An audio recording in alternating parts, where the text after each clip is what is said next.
छत्रपती शिवाजी महाराज की जय भवानी।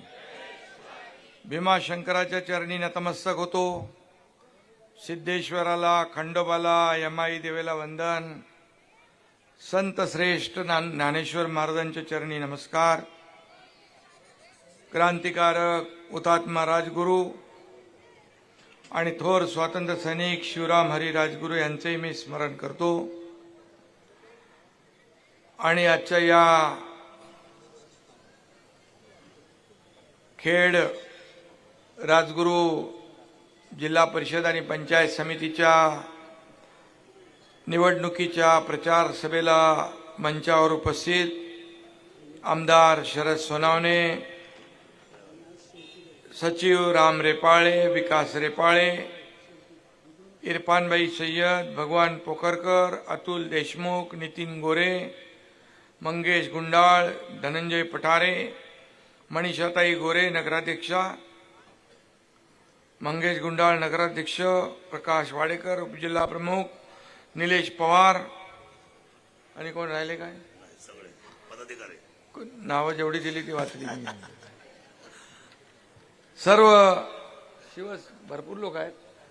सर्व शिवसेनेचे पदाधिकारी आणि सर्व शिवसेनेचे जिल्हा परिषद आणि पंचायत समिती गणाचे उमेदवार, मी सगळ्यांना शुभेच्छा देतो। आज मी माझ्या लाडक्या बहिणींना आणि लाडक्या भावांना विनंती करायला आलोय। येणाऱ्या 7 तारखेला जिल्हा परिषद पंचायत समितीची निवडणूक होते आहे। आजचा शेवटचा दिवस आहे आणि म्हणून तुमच्या गटामध्ये, पंचायत समिती गणामध्ये देखील प्रचाराच्या फेऱ्या सुरू आहेत आणि गेले अनेक दिवस आपण प्रचार केला आहे आणि आता आजचा दिवस 10 वाजेपर्यंत आणि आज संपेल प्रचार। उद्याचा मध्ये दिवस आहे आणि परवा मतदान आहे 7 तारखेला। आणि मी राज्यभरामध्ये अनेक ठिकाणी या जिल्हा परिषद आणि पंचायत समितीच्या निवडणुकांचा प्रचार करतोय। नुकतंच या राज्यामध्ये दिवंगत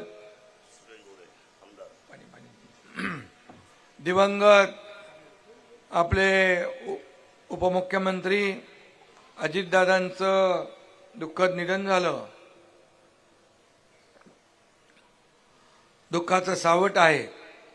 मी त्यांना भावपूर्ण श्रद्धांजली अर्पित करतो। त्याचबरोबर आपले माजी आमदार सुरेश गोरे यांना देखील विनम्र अभिवादन करतो। खरं म्हणजे एकीकडे दुःख आहे आणि दुसरीकडे त्याच काळात निवडणुका आहे, कर्तव्य आहे। आणि म्हणून या निवडणुका आहेत कार्यकर्त्यांच्या। मोठ्या निवडणुका झाल्या, लोकसभा झाली, विधानसभा झाली। आता हेच कार्यकर्ते व्यासपीठावर बसलेले आणि समोर सर्व कार्यकर्ते आहेत। हेच आपल्याला खासदार, आमदार म्हणून निवडून देतात आणि म्हणून या कार्यकर्त्यांच्या निवडणुकीमध्ये देखील त्यांना पाठबळ दिलं पाहिजे, त्यांच्या मागे उभं राहिलं पाहिजे।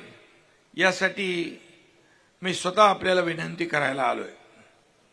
खरं म्हणजे ही निवडणूक यापूर्वी झाली, लोकसभा, विधानसभा, नगर परिषदा झाल्या, महापालिका झाल्या।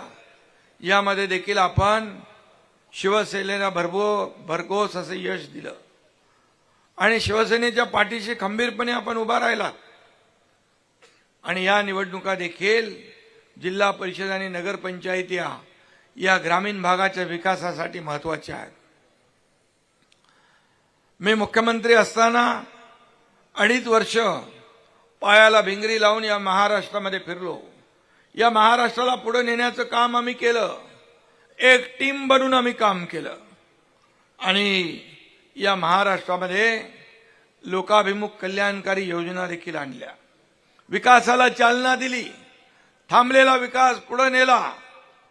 पूर्वीचं स्थगिती सरकार होतं, आम्ही स्थगिती काढली आणि प्रगती सरकार आणलं आणि या राज्यामध्ये अनेक प्रकल्प पुढे घेऊन चाललोय.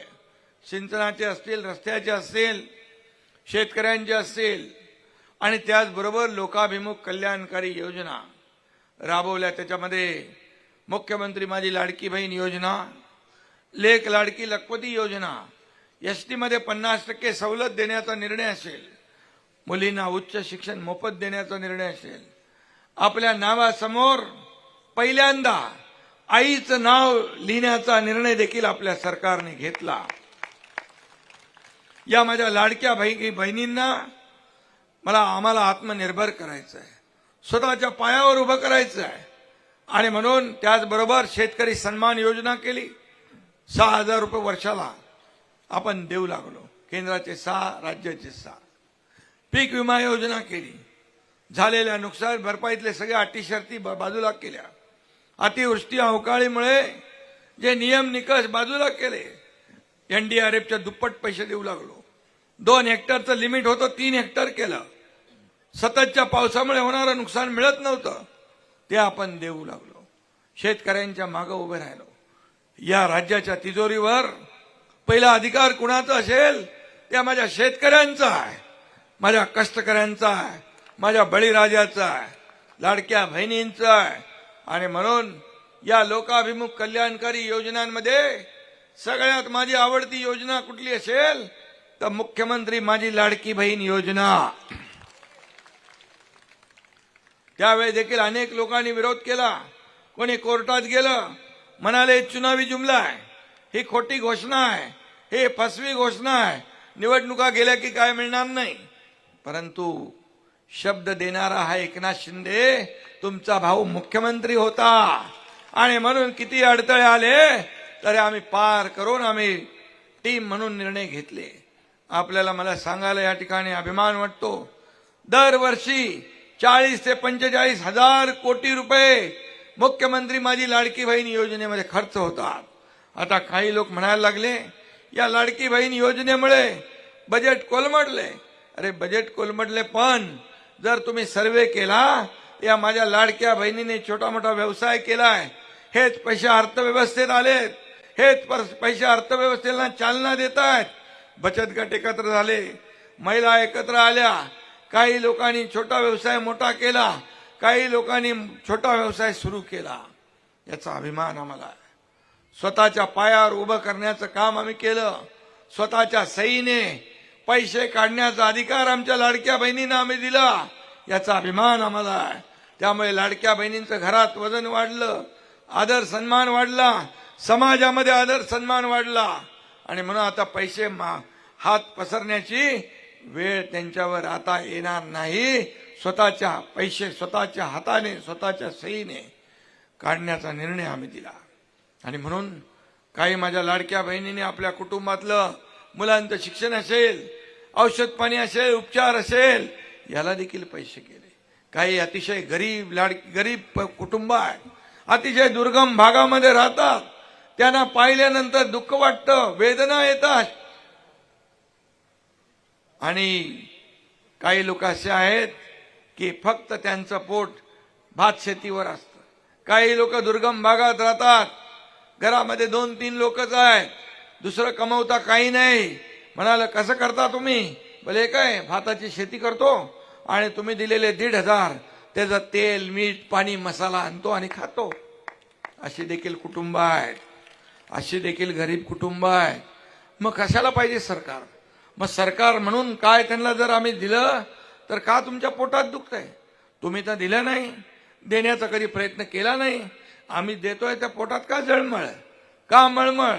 कधी जाऊन कोर्टामध्ये जा, निवडणूक आयोगाला पत्र द्या, यांचे हप्ते थांबवा. अरे हप्ते देणारे आम्ही आहोत, हप्ते बँकेत भरणारे आम्ही आहोत, हप्ते घेणारे लोक नाही, आम्ही देणारे आहोत. आणि म्हणून आम्ही देणार. आणि म्हणून आमच्या लाडक्या बहिणींचे जे काही थांबलेलं असेल ते 3-3 महिन्याचे आता 4,500 रुपये एका टप्प्यामध्ये मिळणार. कुठल्याही परिस्थितीमध्ये कुणाचाही माईक आला तरी लाडकी बहीण योजना कधीही बंद होणार नाही. उलट तुम्हाला तुमच्या पायावर उभं करायचं आहे. आम्हाला तुम्हाला लखपती झालेलं बघायचं आहे, अरे मला विचारतात लोक, तुम्ही निवडणुकांमध्ये 2100 रुपये घोषणा केली. हो बोलो केली आहे. योग्य वेळी ते पण आम्ही देणार. आम्ही बोललोय ते करणार. काही लोक म्हणतात शेतकऱ्यांचं कर्ज माफ कधी करणार. तुम्ही आश्वासन दिलंय. मी आपल्याला सांगतोय, आश्वासन आम्ही दिलंय. मुख्यमंत्री आणि आमची बैठक एक झाली आहे, एक कमिटी गठीत केलेली आहे आणि आपल्याला सांगतो, शेतकरी आमचा अन्नदाता आहे. शेतकऱ्याला वाऱ्यावर सोडणार नाही. योग्य वेळी कर्जमाफीचाही निर्णय आमचं सरकार घेणार. आम्ही मागे हटणार नाही, कारण शेतकरी आमचा केंद्रबिंदू आहे. शेतकरी हा अन्नदाता आहे, त्याला वाऱ्यावर आम्ही सोडणार नाही. ऑक्टोबरमध्ये जेव्हा अतिवृष्टी झाली, या महाराष्ट्रामध्ये हाहाकार झाला, त्यावेळेस देखील मी म्हणालो होतो शेतकऱ्यांची दिवाळी काळी होऊ देणार नाही. आणि आम्ही पैसे दिले. 32,000 कोटीचं पॅकेज जाहीर केलं. त्यातल्या पैशाचं वाटप सुरू केलं. सगळ्या अटी शर्ती बाजूला ठेवल्या.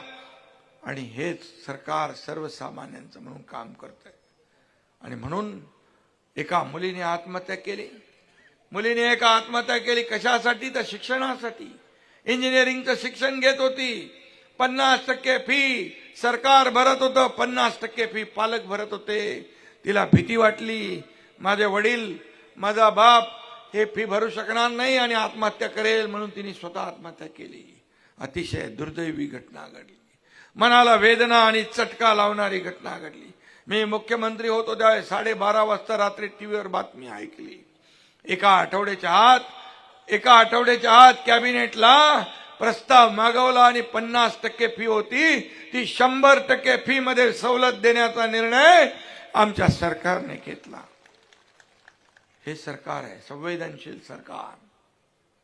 आणि म्हणून वेदना आणि संवेदना असणारं हे सरकार विकासाचा अजेंडा घेऊन पुढे चाललंय. विकास काय असतो हे 3.5 वर्षात आपण पाहिलंय. ज्या विकास थांबला होता तो विकास पुढे चाललाय, वेगाने पुढे चाललाय. आणि असाच वेगाने महाराष्ट्राला पुढे न्यायचं आहे. म्हणून त्याच्यामध्ये तुमची साथ पाहिजे. मगाशी शरद सोनवणे म्हणाले की या ठिकाणी कोणी म्हणाले आम्ही एवढे पैसे खर्च केले, तेवढे पैसे खर्च केले, अमकं केलं तमकं केलं. निवडणुका आहेत म्हणून लोक येतील, निवडणुकांमध्ये खोटी आश्वासनं देतील, काही करतील. पण मी आपल्याला सांगतो, आम्ही जी ओवाळणी माझ्या लाडक्या बहिणींना टाकली आहे ती फक्त निवडणुकापुरती नाही, दिवाळी दसऱ्यापुरती नाही, भाऊबीजेपुरती नाही. दर महिन्याला या भावाची ओवाळणी माझ्या बहिणीला मिळणार म्हणजे मिळणार. त्यामुळे ही कायमची आहे, ही कधी बंद होणारी ओवाळणी नाही. आणि म्हणून आपल्याला एकच लक्षात ठेवायचं आहे, फक्त निवडणुकीमध्ये आश्वासन देणारे कोण, निवडणुकीमध्ये आपल्याकडे येणारे कोण आणि निवडणूक झाले की पळणारे कोण, तुम्ही कोण आम्ही कोण विचारणारे असे लोक आहेत. आणि म्हणून आपल्याला मला एवढंच सांगायचं आहे की तुम्ही या ठिकाणी चाकणला आपल्या मनीषाताई गोरे यांना नगराध्यक्ष केलं, भगवा फडकवला, बाळासाहेबांचा बाणा तुम्ही राखला, भगव्याचा मान तुम्ही राखला. आणि त्याचबरोबर शिवसेनेचे मंगेश गुंडाळ त्यांना देखील विक्रमी मताने आपण नगराध्यक्ष केलं. त्याबद्दल देखील तुम्हाला मी मनापासून धन्यवाद देतो. या भागातले माजी आमदार आपले सुरेश भाऊ गोरे एक अतिशय सज्जन आमदार, एक कृतिशील आमदार, सर्वसामान्यांच्या सुखदुःखामध्ये धावून जाणारा आमदार. मी एकदा त्यांच्या कुठला महिलांचा कार्यक्रम होता त्याला आलो होतो. हजारो माझ्या लाडक्या बहिणी त्यांच्या कार्यक्रमाला होत्या. किती त्यांनी हीच कमाई होती त्यांची, हीच कमाई लोक कमावली होती. पैसा किती कमवला, प्रॉपर्टी किती कमवली, संपत्ती किती कमवली, यापेक्षा माणसं किती कमवली आणि माणसांचं प्रेम किती कमवलं हे महत्वाचं आहे. आणि म्हणून आपण सावधपणे मतदान करा. निवडणुका येतील जातील, 5 वर्ष हातातली घालवू नका. हक्काचा माणूस निवडून द्या, जो कधी तुम्ही रात्री अपरात्री बोलून त्याचं काम करू शकता त्याच्याकडून. असे लोक आपल्याला निवडून द्यायचे आहेत. आणि शिवसेना 80% समाजकारण 20% राजकारण करणारी आहे. बाळासाहेब आनंद दिघे साहेबांच्या विचारावर चालणारी शिवसेना आहे. एक सर्वसामान्य शेतकऱ्याचा मुलगा हा एकनाथ शिंदे राज्याचा मुख्यमंत्री झाला म्हणून तर मला वेदना आणि गरिबीची जाण आहे. म्हणून एवढ्या मोठ्या मोठ्या योजना आपण केल्या, एवढ्या मोठे निर्णय आपण घेतले. इतिहासामध्ये कधी एवढे मोठे निर्णय आपण घेतले नव्हते. या 2.5 वर्षाच्या काळात घेतले, मागच्या 1 वर्षाच्या काळात आपण घेतोय. 232 आमदार तुम्ही निवडून दिले. हा इतिहास चमत्कार माझ्या लाडक्या बहिणी आणि भावांनी केला. या महाराष्ट्रात कधी 232 आमदार आले नाही. आणि म्हणून आमची जबाबदारी आहे तुम्हाला देखील आत्मनिर्भर आत्मसन्मान मिळवून देणं हे आमचं काम आहे. माता सुरक्षित तर कुटुंब सुरक्षित हे अभियान आम्ही राबवलं. शासन आपल्या दारी आम्ही घेऊन गेलो. आता आरोग्य आपल्या दारी आम्ही नेतोय. प्रत्येक माझ्या माता भगिनी भावांची शेतकऱ्यांची आरोग्याची काळजी आम्ही घेतोय.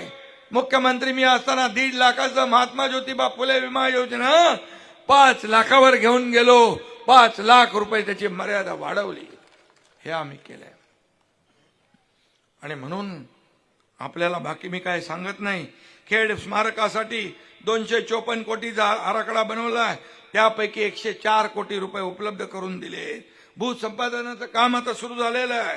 ही क्रांतिकारकांची भूमी आहे आणि म्हणून इथे विकासाची क्रांती आपल्याला घडवायची आहे.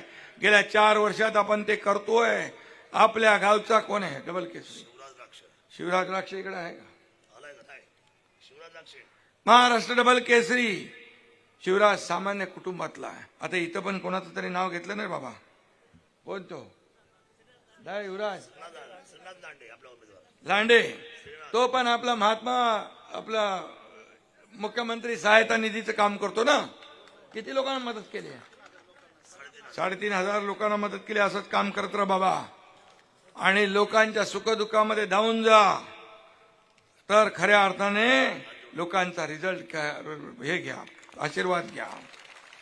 आणि म्हणून या ठिकाणी मी सांगतो एकनाथ शिंदेचं काम बघतो पाहतो वगैरे नाही.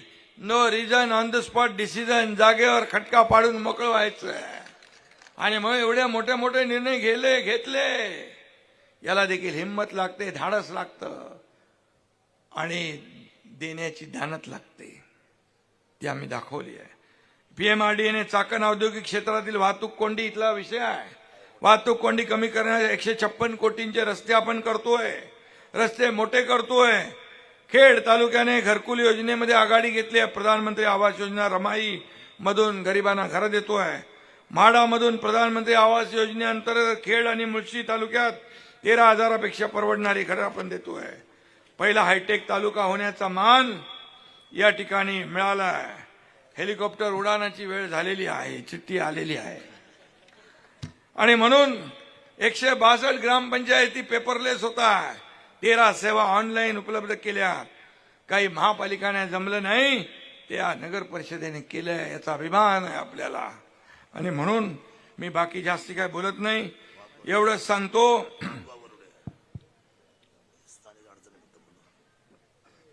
खेड पंचायत समिती इमारतीसाठी 14 कोटी रुपये आपण दिले. त्याचं काम चालू आहे. वाबगाव वरुडे टंचाईग्रस्त गावात पिण्याच्या पाण्याचा प्रश्न मिटवायचा आहे. राजगुरुनगर चाकण नगर परिषद हद्दीतील ट्रॅफिकचा प्रश्न, वाहतूक कोंडीचा प्रश्न मार्गी लावायचा आहे. दोन्ही नगर परिषदावर भगवा फडकवला आहे. त्याला निधी कमी पडू देणार नाही. ते नगर विकास विभाग माझ्याकडेच आहे, त्यामुळे तिथं काही कमी पडणार नाही. उरण पनवेल शिरूर राज्य रस्त्याला मंजुरी देऊ. राजगुरुनगर भीमाशंकर रस्त्याचं काम आचारसंहिता पूर्ण झाल्यानंतर त्याच्या मागे आपण लागू. त्याचबरोबर चास कमान भामा आस्केड कळमोडी धरणामधील बुडीत बंधाऱ्यांना मंजुरी देऊ. वरुडे वाबगाव उपसा सिंचन पाणी योजनेला पाठपुरावा करून मंजुरी देऊ. आपल्या यांच्याकडेच आहे पाणी पुरवठा मंत्री. आणि म्हणून मी आपल्याला त्याचबरोबर काही याच्यामध्ये शिक्के मारलेले आहेत. काही सरकारी राखीव शेरे मारले 30 गावातील 9,088 हेक्टरवर. ते देखील आपल्याला काढायचे आहेत. खेड एसईझेड मधले जमिनीवरचे शेरे काढलेले आहेत. त्यामुळे शेतकऱ्यांना मोठा दिलासा देण्याचं काम आपण करू. आणि म्हणून उमेदवारांची नावं आहेत. जिल्हा परिषद डॉक्टर संतोष सीताराम सुपे वाडा वाशेरे गट रेटवडी वाबगाव गट रोहिणी गणेश थिगळे, पिंपळगाव मरकळ गट श्रीनाथ सीताराम लांडे, नाणेकरवाडी म्हाळुंगे गट विठ्ठल गणेश नाणेकर, पाईट आंबेठाण गट निशा राहुल गोरे, पंचायत समिती गण वाशेरे गण रोहिदास दत्तात्रय मेटल, वाडा गण मनीषा गणेश हिले, रेटवडी गण अनिता विकास मांजरे, वाबगाव गण सुनीता संतोष सांडबोर, पाईट आंबेठाण गण जया रणजित बोक्से, पिंपळगाव गण सीमा संतोष दौंडकर, मरकळ गण विशाल प्रकाश झरेकर, नाणेकरवाडी गण छाया किरण किर्ते, म्हाळुंगे गण अर्चना नितीन गाडे, मेदनकरवाडी गण संजय सीताराम वाघमारे, काळूस गण ऍड नवनाथ भुजंगराव कडूस गण चांगदेव ज्ञानेश्वर ढमाले आणि कुरळी गण सौ तनुजा निलेश पवार. सगळ्यांना मनापासून धन्यवाद. या सर्व लोकांची नावं मी वाचली आहेत. आता त्यांना निवडून आणायचं काम तुम्ही करायचं आहे. त्यांना निवडून आल्यानंतर या भागाला निधी कमी पडणार नाही हा शब्द मी आपल्याला देतो.